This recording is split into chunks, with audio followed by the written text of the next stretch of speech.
Hello and welcome. In a career spanning more than 60 years, he's become one of America's leading television journalists. Revered and also feared, he's an interviewer who tells it as it is, and he's not afraid to ask the tough questions. This week on One, meet the legendary journalist Mike Wallace.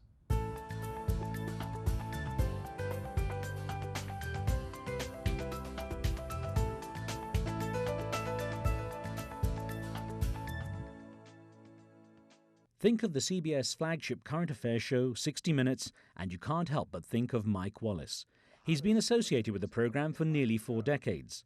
During that time, he's interviewed a host of world leaders and newsmakers, landed numerous exclusives, and won all the major awards the industry has to offer.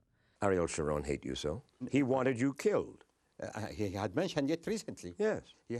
He adopted a hard-hitting interrogation style of questioning for the show, and it became his signature. You have your own opinion. Why? In 2006, Mike Wallace announced his retirement from 60 Minutes, but said he'll continue to contribute to the network. When asked when he'll fully retire, he answers, "When my toes turn up."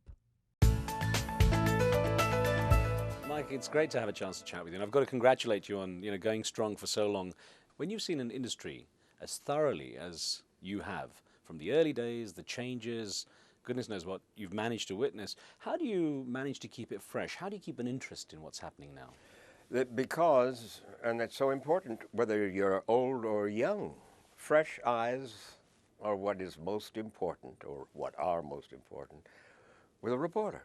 If you get jaded, then you begin to turn, you can be skeptical, but if you get jaded and you begin to get cynical about a story, then you're no longer, in my estimation, a good reporter, because fresh eyes are at the bottom of good reporting. Now, you were known as the sort of tough ambush type reporter at one stage, especially with the, as you put it, there is no such thing as an indiscreet question. Right. So as far as journalists go, what do you set the limit as? What is the limit for what we can and can't do? You mean as far as questions are concerned? Yeah. Oh, there is no such thing as an indiscreet question.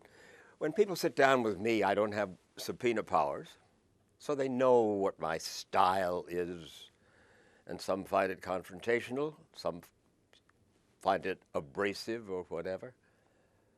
But people generally respect it because they know that I have done the homework that entitles me to ask certain questions, and they go along with it. How do you regard where the news industry is now? It seems people have less interest in news in some respects. The commercial aspects seem to be more important. How do you regard the way the industry has actually changed shape in all these years? Here in the United States, it's changed shape radically. The 6:30 news at night used to be it. Walter Cronkite, Huntley Brinkley, Howard K. Smith, and so forth. Names that some of your people will know, but as far as we were concerned, that was the voice of God, or that was the voice of authority. That was the voice of the establishment who was giving us the news. It's not true anymore. That 6:30 news doesn't exist. First of all, young people don't watch it. They get their news from the internet or God knows where.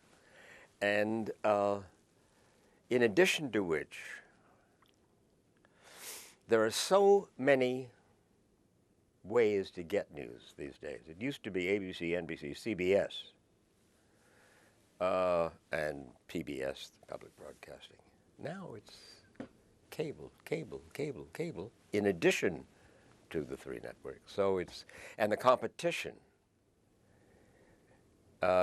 Some of the bad in the competition drives out the good. Of course, there's not just the cable, though. There's satellite, there's the internet, as you mentioned, there's blogging now. How do you regard that? I mean, it's an open forum. There's no control. There's no editor, unfortunately, in blogging.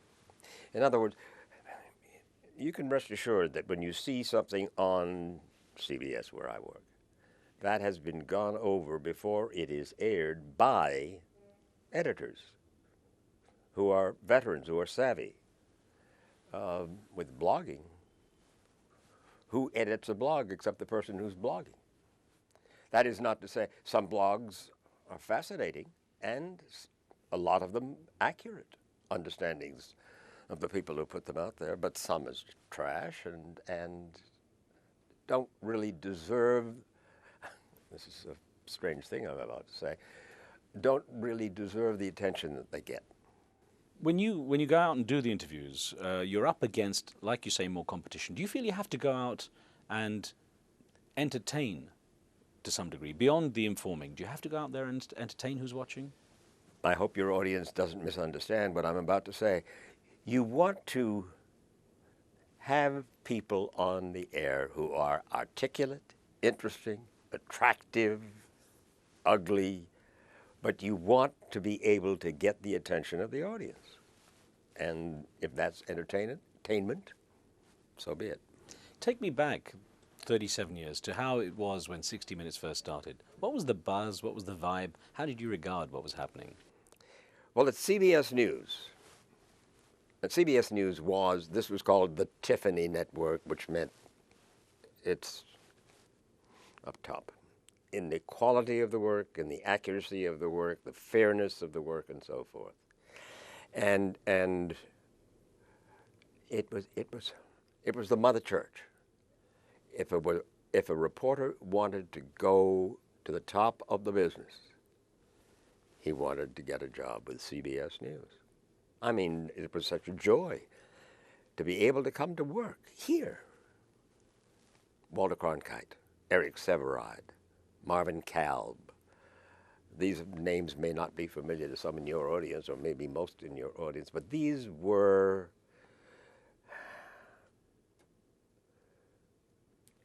what Ed Murrow used to be. A lot of people know Ed Murrow who don't know these other names. And Ed Murrow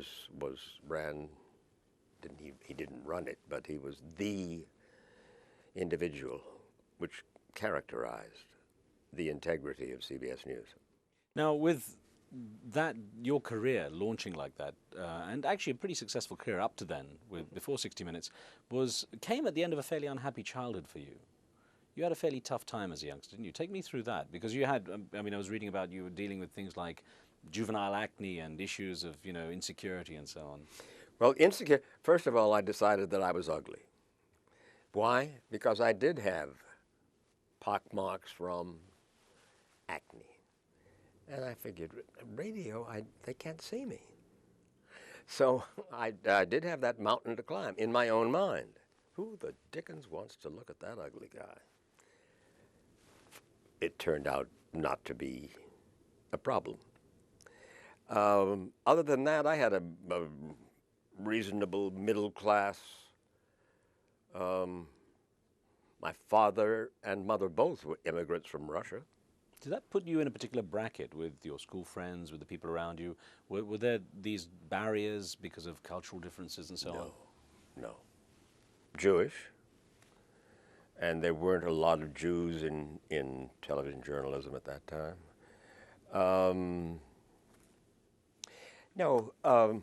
What happened was, in New York, in 1956, we started a broadcast with a pal of mine by the name of Ted Yates, to whose widow I'm now married, called Night Beat, 11 o'clock at night, local. And all of a sudden, you realized that so much of interviewing, and that's what this basically was. We did the news, and we did it more or less like everybody else. But following Night Beat at 11:30 every night, which is when people in New York are still up and looking, we started an interview show, which for the first time began to ask thoroughly researched questions. Until that time, unknown reporter by the name of Mike Wallace all of a sudden became a figure. And then what happened was that it was people wanted to come on to test themselves against the role-playing arrogance of this guy, Wallace, who had done a lot of research, a lot of work ahead of time, and asked interesting questions. You mentioned Ted Yates. He sadly was sniped, I understand, when he started reporting. Well, he and I we were very good friends. On the first day of the Six-Day War, by this time he had gone to work for NBC as a reporter and producer. and on the air. And he was shot in the forehead by an Israeli sharpshooter. He was on the Jordanian side of Jerusalem, and an Israeli sharpshooter got him through the forehead. Bravest man I've ever known, and really responsible. We were real partners, but a lot of the ideas that made for the kind of thing that we do in investigations on 60 Minutes began with my relationship with Ted Yates. And you mentioned that years on you married his widow, who is your current wife, and future wife, but also after a line of divorces, after a string of breakups. Now, I wonder how, as an industry, you see it as one that's very difficult in which to build that family life, build the relationships, and sustain them. I was married all that time to my job. Had kids. I was self-absorbed, I'm ashamed to say. My job was more important than my family, and I became a casualty of that. I've said it simply. I was married to my job, didn't pay enough attention to my family. Well, Mike, I'm going to touch on the turning point in just a moment. Don't go away. You're watching One on One. We'll be back with Mike Wallace in just a moment.